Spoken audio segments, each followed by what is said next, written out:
guys, and welcome back to English with Dry. Today, I have another revision challenge for you. This activity is on an inspector calls, and it's all about deciding who is most to blame for the death of Eva Smith. So first things first, I want you to spend 4 minutes discussing that exact question.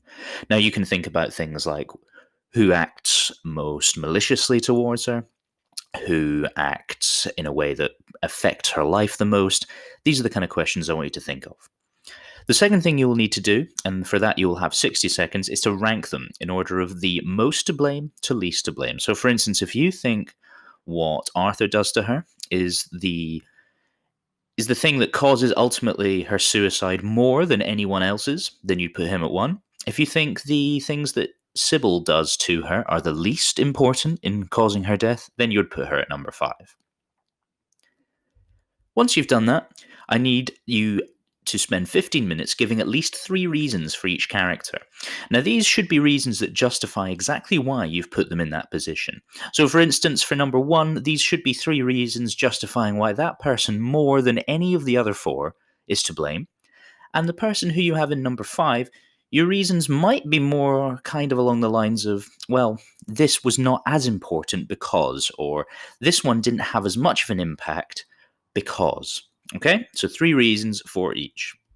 And then the final thing, which will take you about 20 minutes, is to write a short paragraph explaining who you believe is the most to blame and why. Now, this needs to include references to the text, and it should include more than just your main character. For instance, you might want to talk comparatively about this person and why theirs is more of a bad action or more of a bad series of actions than, for instance, the others, okay? So, if we think about a hierarchy, this is what your ranking is going to look like. You see a pyramid here with 5 individual stages. What I'm going to ask you to do after I finish talking is pause the video and write down your choices, okay? Now, I want you to do all 4 of the steps after I say go, and then we will come back after that, and I will give you an example of my ranking, okay? So it's time to pause now and get going with the work.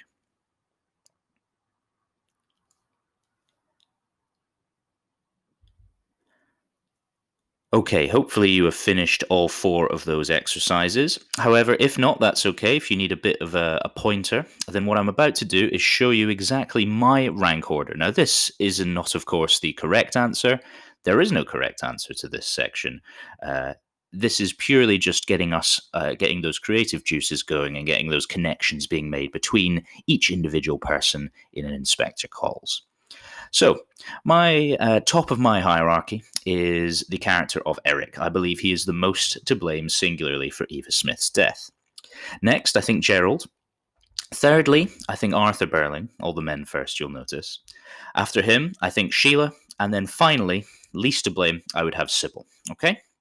So, I'm going to just talk you through each one. And using this as a model, if you've not already done this, I want you to then finish the ranking and the lists that you started, and then, of course, writing your extended response after that.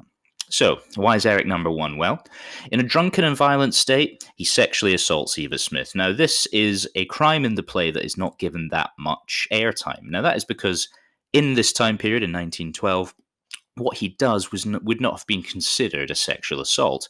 For one thing, an upper-class man and a lower-class woman, there's no chance really that legally she would have been backed. You know, it would have been his word against hers, perhaps, and invariably they would have believed him, particularly because at this point she can be classified as a prostitute.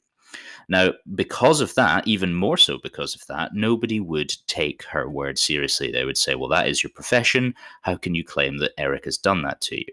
Whereas in reality, what he has done is he has used his position and used both his social and physical superiority and to force his way into her home.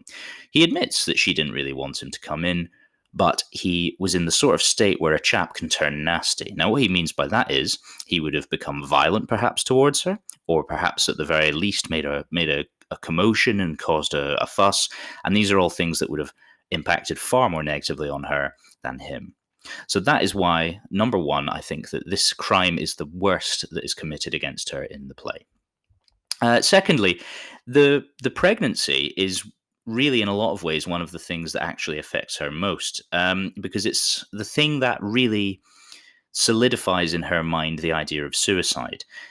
He, however, could have helped her more, naturally. Now, he is wealthy, but the only solution he has is to steal money for her. Now, he is wealthy, yes, but not in terms of actual money he has in his pocket, because that is all owned by his father. But what that makes him is a complete coward, because rather than actually ask for help from Arthur or Sybil or even, Gerald, what he does is he just accepts when she says, "Stop stealing money for me," and he leaves her. It's almost like he's glad that this has happened, because he can say to himself that he could have done no more. And at this point, he lets her go to fend for herself. Now, of course, after this, she still has to come across Sybil. But the point is that what Eric does is the thing that causes her, in my opinion, the most heartache and the most difficult set of problems. Because not only does she have herself to look after, but she will soon have somebody else to look after in this world. Now, again, these are all just my opinions.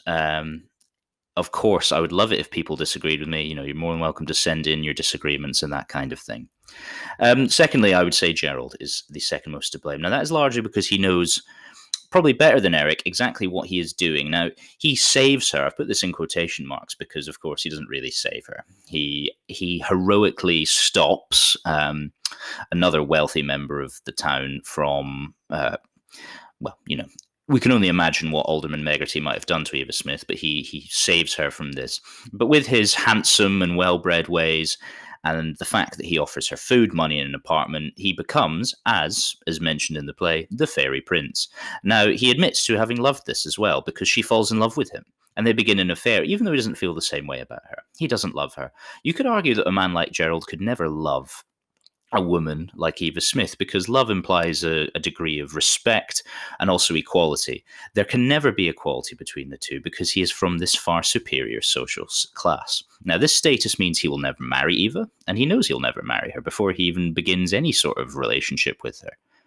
And when he finally leaves her, it's kind of because we both knew it had to end. Now, of course, the only reason it had to end is because he wouldn't marry her and take it to the next level, and because he doesn't want to.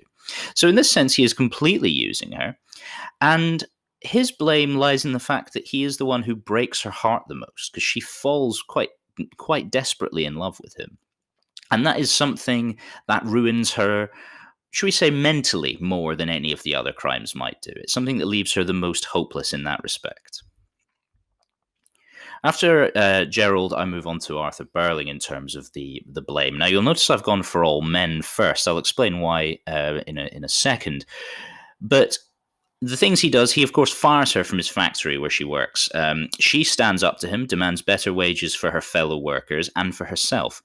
Now, when he realizes that it's she who has single-handedly organized this strike, he makes her an offer. She's a good worker, he says.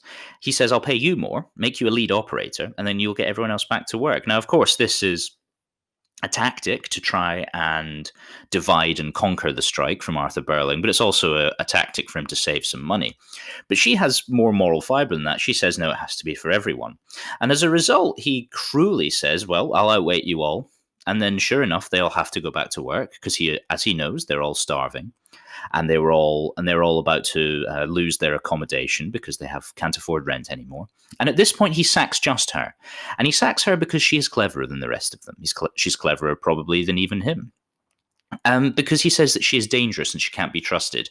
Now, the real crime of this, because you can argue that Arthur is doing this totally out of financial motivation. Now, you can argue that he has no obligation to pay his workers anymore. There's no minimum wage at this point, so what he's doing is within the laws of capitalism. Of course, however, it is extremely cruel, but it's not actually illegal what he does in any way. But this sacking is the first in a chain. It's the first thing that happens, and so therefore it can't be underestimated how much to blame he is for where she ends up, because he started it. You could say, of course, that if he hadn't sacked her, none of this might have ever happened to her. Then we move on to Sheila. Now, Sheila uses her position as the daughter of a wealthy customer to have Eva Smith sacked from her job due to jealousy. It's a jealousy of how Eva looks. She is beautiful where Sheila is plain. Now, Sheila's plainness is, of course, not something we should feel any sympathy for her about.